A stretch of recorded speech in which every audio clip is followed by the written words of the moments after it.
Looking for excitement? Chumba Casino is here. Play anytime, play anywhere. Play on the train, play at the store, play at home, play when you're bored. Play today for your chance to win and get daily bonuses when you log in. So what are you waiting for? Don't delay. Chumba Casino is free to play. Experience social gameplay like never before. Go to Chumba Casino right now to play hundreds of games, including online slots, bingo, Slingo, and more. Live the Chumba life at ChumbaCasino.com. VGW Group. No purchase necessary. Void where prohibited by law. See terms and conditions. 18+.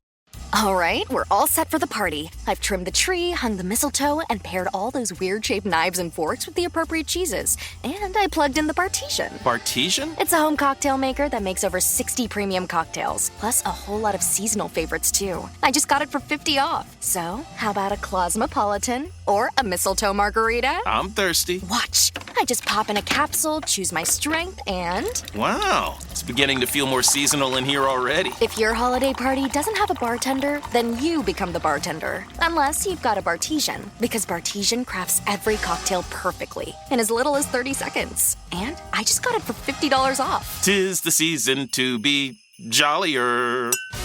Add some holiday flavor to every celebration with the sleek, sophisticated home cocktail maker, Bartesian. Get $50 off any cocktail maker at bartesian.com/cocktail. That's BARTESIAN.com/cocktail.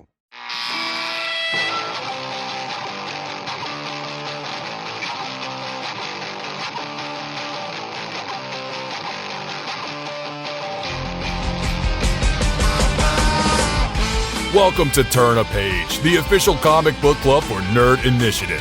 Each week, the NI Bullpen will be covering the world of comics, talking to creators, deep diving into some fantastic stories, and much more. Now let's hand it over to the team and turn a page.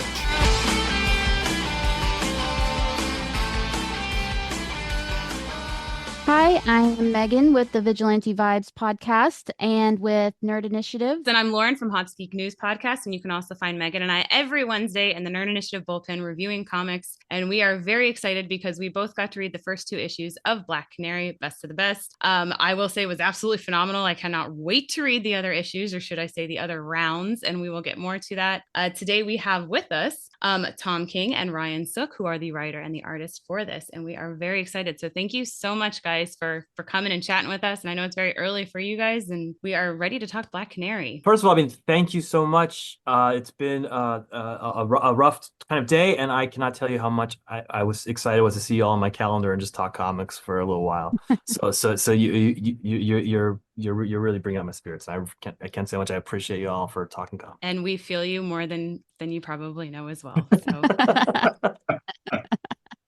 So before we dive too much into the comic itself, I want to ask, what made you guys pick Dinah Lance's Black Canary as your main character? And what came first, the character or the story? It wasn't like a hard choice. I think Dinah's just one of the most, not underrated, but she has such utter potential, and she's been a star in the DC universe before, and frankly she deserves more stories, I think, is the better way to put it. She has an incredible power set, she has an incredible origin story, she has an incredible look. She's an iconic character that has had some iconic stories, and now she deserves at least one more. You know, she has that potential to be a pillar of the DC universe, to be another Superman, Batman, Robin, what have you. That why Dinah is like, why not Dinah? She's just fucking wonderful. Oh, sorry, I swear too much. She's effing wonderful. And the story and her came together. They came absolutely together. I was my son, my oldest son, became obsessed with sort of WWE, and when I was a kid, I was obsessed with comic books. I know it's probably shocking to hear, but my parents thought it was just the dumbest thing that anyone could be into. It was very much sort of a trash hobby for them, and I had to kind of do it very quietly by myself. And I was not into WWE, but I was very determined not to do what my parents did with my son. And so I was like, let's watch this together. Let's experience this. This is your nerd, just like I had my nerd. Let's do this thing and bond over it. And so I just ended up watching a bunch of WWE with my kids, and I became sort of obsessed with. I can't believe they're telling so many stories in the 4 corners of a ring. Like, that's just amazing to me. Like, when I write comics, I write Superman comics. I have the entire universe. I have a multiverse. I don't even limit to the universe. I can go outside the multiverse. I can punch through a wall of the multiverse and see what's out there. And they're doing all these stories, and I was like, I love that challenge. I love that idea. And where do do I start with a ring story? I want to start like the best ring stories like Ollie and Frazier or Andre the Giant, Hulk Hogan. Like, who are the two best fighters in the DC universe, and what if I put them together in the ring? Who would be the champion? Who would be the contender? And that was Lady Shiva, Black Canary. That's number one and number two. So that's where the story started. I think you just naturally answered our next question. Which is that's always perfect. I apologize. The answer comes up organically. Yeah, that's amazing. Because go ahead, Megan, you can go ahead and ask the next question. I'll just ask mine next one because I'm a huge UFC fan. So I absolutely loved the constant commentary throughout both comics. So were they based on real life commentators? Yes, a little bit, based on watching a ton of sort of fights and stuff, but also it was based on, I'm always trying in my books to do new ways to do captions, which is a silly thing to say about comics. But when you're writing comics, narrative captions can be the most boring part of the comic. But if you don't have them in a fight comic, you'll just end up not paying as much attention to Ryan Sook's art as you should, which is you should just be sliding. You just turn the pages too quickly. I've written many comics where just like you don't slow down the reader enough because there aren't enough words in there. So I was sort of faced with like, how do I put captions on this book to slow the readers down and still make those captions compelling and not just like interior monologue, boring, show don't tell captions. And I was struck that I could have the narrators, I could have these sort of, over the top announcers who are always announcing these things and use that as my narrators of the entire story, both the flashbacks and the story in the ring, and so that's where it came from. And again, I stole sort of, I don't know, I stole from football announcers, I stole from baseball announcers, I stole from WWE announcers to create these you were two silly characters. Inspired by, you didn't steal. Yes. Inspired by. Inspired by, yes, Wordy John and Mike, yeah, yes. who subtly have different characters and different ways of talking. So yeah, I will say, when I was reading it, every time they were speaking, I was hearing it in that announcer, like, oh, look at this happening now. So I felt like it really helped me like get sucked more into the comic. I channeled my inner Stan Lee, where Stan Lee hated periods, would only put exclamation points at the end of every sentence he ever wrote. So every sentence the announcers has an exclamation point at the end. Very 1960s Marvel. It adds to the vibe. 100%. Now, Ryan, the art in these fight scenes was absolutely phenomenal, and it really captures the brutality and the detail in the fight. So what inspired this art for you? Are you also a WWE fan, or is it a little bit of UFC? Yeah, both, but mainly the UFC stuff is what I was referencing, because when I read the script, this fight is a brutal fight. There's no play acting involved. And despite the athleticism of all of like Tom was saying, they tell stories in the ring. But when you get into the UFC and MMA fights and stuff, it was brutal to go and look at that stuff for reference. Because, I'd seen bouts and boxing and stuff over the years. Not a huge follower, but seen them. And you get punched in a ring in a boxing match, they count until someone gets back up or is knocked out. And the UFC, they jump on you and beat you until you can't move, and it's so brutal and shockingly brutal. It's hard to watch. But that's what this fight is. This fight is it's a fight to the finish. And so that was great reference for me, shockingly brutal reference for me. But obviously, when you see stuff like that and you're trying to draw these scenes that Tom laid out, it's such a source of inspiration to try and bring that across, because it deftly, as he did with the commentators who are narrating the flashback scenes and the fight. The flashbacks and those scenes that take place outside of the ring are so emotional. They're very emotional scenes, and there's a lot going on. It's all the heartfelt stuff, and it carries right into the ring. So when you're in the ring, though, you don't get to draw emotion. There's no emotion there. It's just bare knuckles and blood and guts, and yeah, you strip it all down to the fight, and then you can dance between that and those emotional scenes. Really fun. I think drawing, these characters, these comic book characters, and making somebody have that visceral reaction when somebody gets punched in the gut has got to be a difficult feat. And I will say you accomplished that, because I was reading it, and at one point Dinah gets punched, and I literally like aloud went like, oof, like, you felt that like you were, watching it live kind of thing. And I do want to mention, and then I'm going to kick it back to Megan, is I'm not a WWE fan. I'm not a UFC fan. She is into this stuff. And I think we both equally fell in love with this comic immediately. It was such a great way to kind of story tell. That's so awesome. That's the best thing. I appreciate that. That's right. It showed so raw throughout the comic, like when Dinah is in the corner with her coach and she's just dead in the eyes, just has one motivation on her, and it's to beat Lady Shiva. And I thought the writing was phenomenal. The artwork was phenomenal, and it showed so well. And I see that every Saturday when I watch the fights, and it was just so, so perfectly handled. Absolutely. We're working on 3 now, and there's a moment in 3 where Ryan sort of drew the after effects of one of these blows, and I can't tell you, it tears me raw when I see it. I feel like I see Ryan's art and I feel the wounds on my face.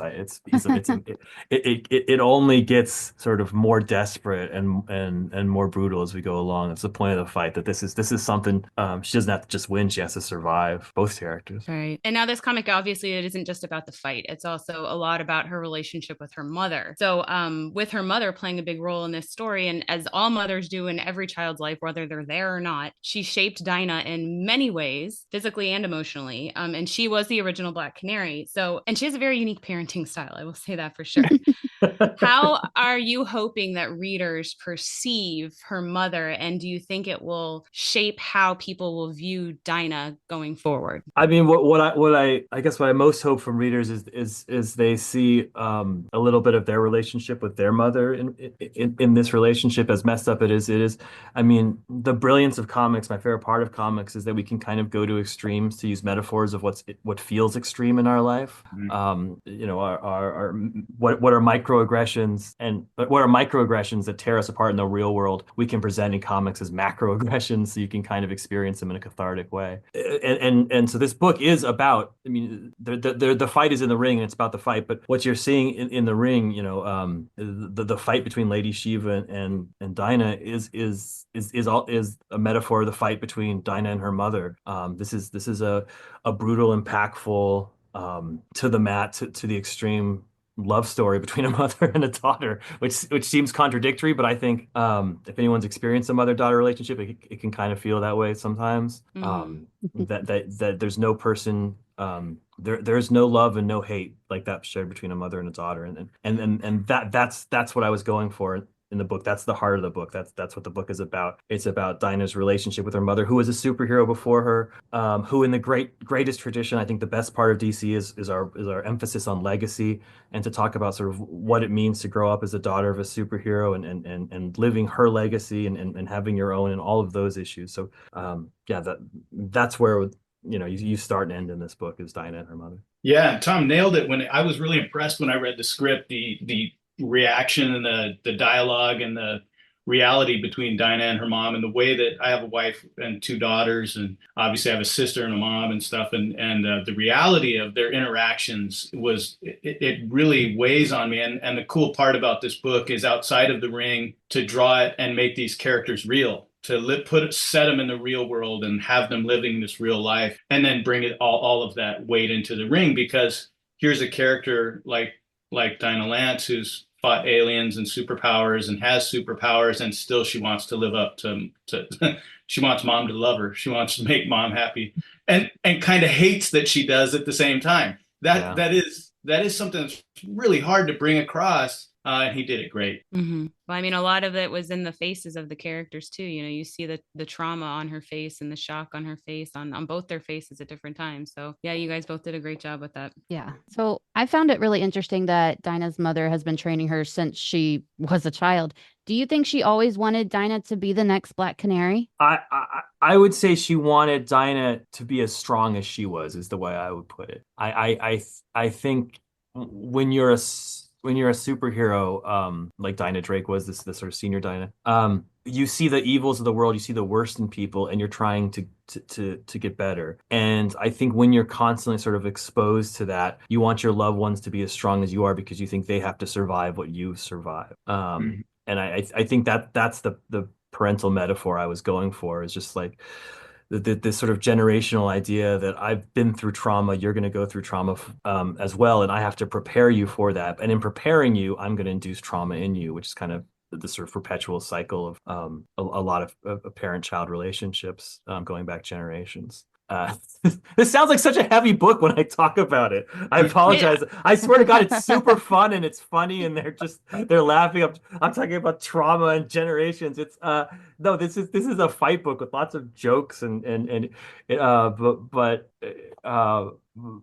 like, like works I've done before, like Supergirl, like Mr. Miracle, this is a book with you can enjoy on one level as just a fun read with amazing art, and then on another level you can enjoy this like you would any novel. There are big themes here, for the comics have the smartest readers in the world, and they're there for people who want to see them. Yeah, it definitely has layers for sure. So now going back to the art for a second, there is one scene in the issue with a ton of cameos. I don't want to say who they are or what they are. I don't want to spoil anything.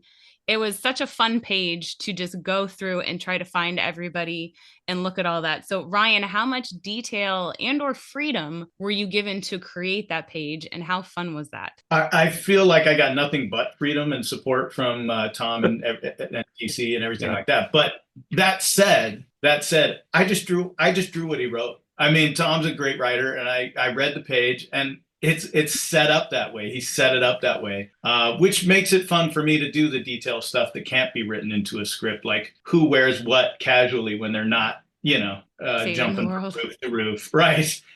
Or shooting laser beams and slinging arrows and such as this. Hint, hint. But when we do those kind of things, it is fun to put those characters into a real world setting and look at them and have fun trying to just kind of go, that is what they would be doing. That is how they would be dressing. And definitely that's what would be going on at that party right there, And that's always fun. I love taking those characters and putting them into human context, It's fun. Yeah, and it makes the characters more relatable, which I always think is so much fun and makes the story all that much more deeper. Yeah. Yeah, I grew up on, X-Men, Avengers, softball games and all that stuff. So I think I was trying to sort of channel that. And Brian is being way too modest. I think my instructions were something like they're, in a living room watching TV, Batman is not there, go crazy, something like that.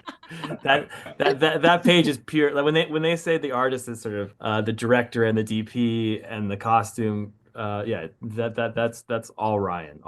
Every gag and sort of cool moment in there. That's Sook being Sook. Well, so you mentioned that, there's so many tones throughout Black Canary, Best of the Best. There's trauma, there is humor. And it shows a lot the most when they're switching the scenes from the past to the present during the fight. Do you find it challenging to switch back and forth while keeping the overall tones aligned? No, I find that to be sort of the most fun part of the books, and it makes it a lot easier to write. That sort of like when I'm writing a 3-page fight scene, I can cut to a flashback.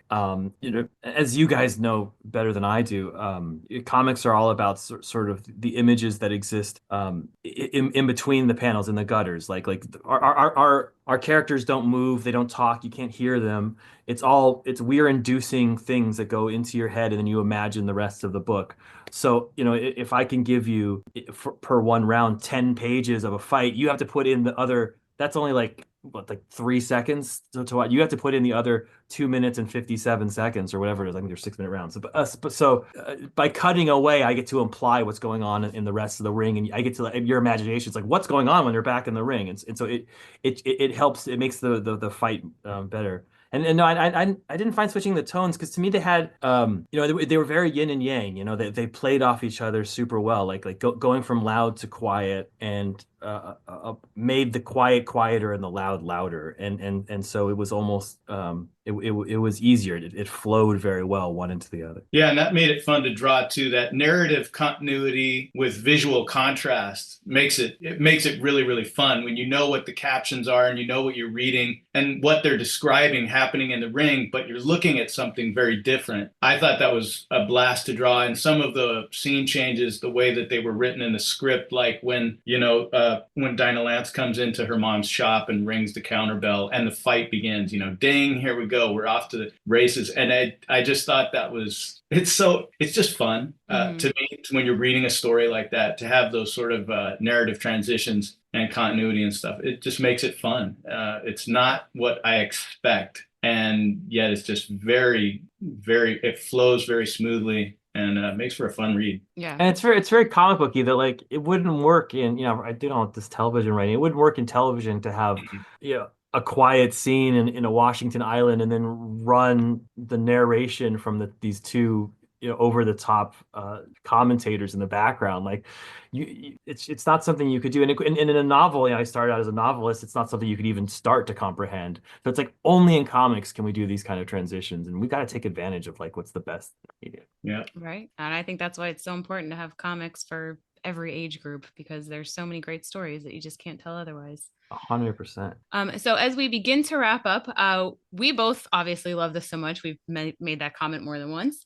And this story is expected to go 6 issues or 6 rounds, you could say. Will we see more of this story grow in the future, or is that all up to us as the readers? I mean, I've told Ryan whatever he wants to do next, I'll do whatever he wants to do. So if he's like, Tom, I really want to do more fight scenes, I'll find a way to write.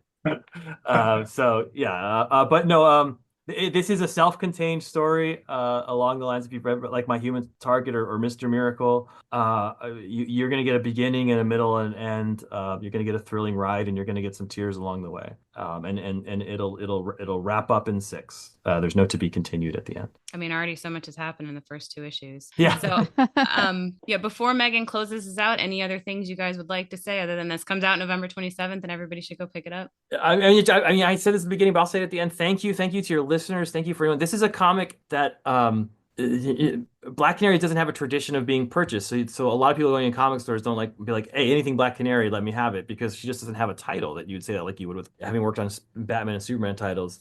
So I just so appreciate you all getting the word out, just because I love this comic so much, and I want to stand behind it and say that this could be the next Supergirl. This is a comic that needs recommendations. It needs to be sort of hand sold, and I just, from the bottom of my heart, I appreciate you all doing it. Hey man, I'm right there with Tom with that. Thank you so much for helping us to promote the book, because it's a great book, and I get the lettering comps back from editorial, and we go through them, and I'm really proud to be a part of the book. It's a cool comic. And you always do your best work, but it's great when you do your best work and you know the book is good, and this one is. So yeah, that's something I appreciate you guys taking the time to help us let people know that. Absolutely. Oh, absolutely. Yeah. And anybody still on the fence, I mean, this has action, it has comedy, it has drama, it has toxic parenting, it's got gorgeous artwork. Like, I don't know what else you need. That is our cover quote. But please make sure I record that and put that right there on the cover, because that's better than anything I said this whole 30 minutes. That's our next title, Tom. Yeah, that should be the title. So we want to thank you, Tom and Ryan, for giving us this time to talk about it, because, obviously, like we've said many times, we loved it. It was phenomenal from beginning to end, and I cannot wait to read more. She's one of my favorite characters, so this was just such a pleasure. Everyone, hit up those local shops. Go find the Black Canary comics. We got to keep this going, because this is something really special.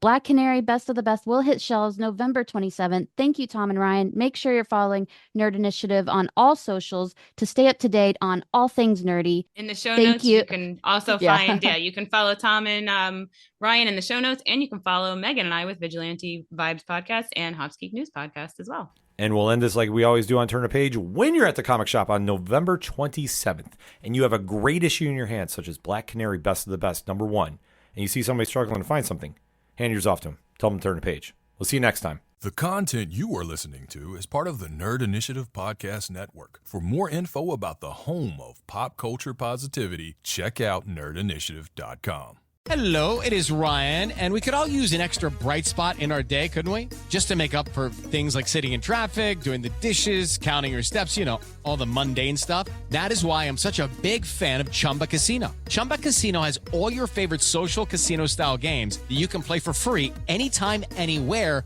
with daily bonuses. So sign up now at ChumbaCasino.com. That's ChumbaCasino.com. Sponsored by Chumba Casino. No purchase necessary. VGW Group. Void where prohibited by law. 18+. Terms and conditions apply. All right, we're all set for the party. I've trimmed the tree, hung the mistletoe, and paired all those weird-shaped knives and forks with the appropriate cheeses. And I plugged in the Bartesian. Bartesian? It's a home cocktail maker that makes over 60 premium cocktails, plus a whole lot of seasonal favorites, too. I just got it for 50 off. So, how about a Cosmopolitan or a mistletoe margarita? I'm thirsty. Watch. I just pop in a capsule, choose my strength, and... Wow, it's beginning to feel more seasonal in here already. If your holiday party doesn't have a bartender, then you become the bartender. Unless you've got a Bartesian, because Bartesian crafts every cocktail perfectly in as little as 30 seconds. And I just got it for $50 off. 'Tis the season to be jollier. Add some holiday flavor to every celebration with the sleek, sophisticated home cocktail maker, Bartesian. Get $50 off any cocktail maker at bartesian.com/cocktail. That's BARTESIAN.com/cocktail.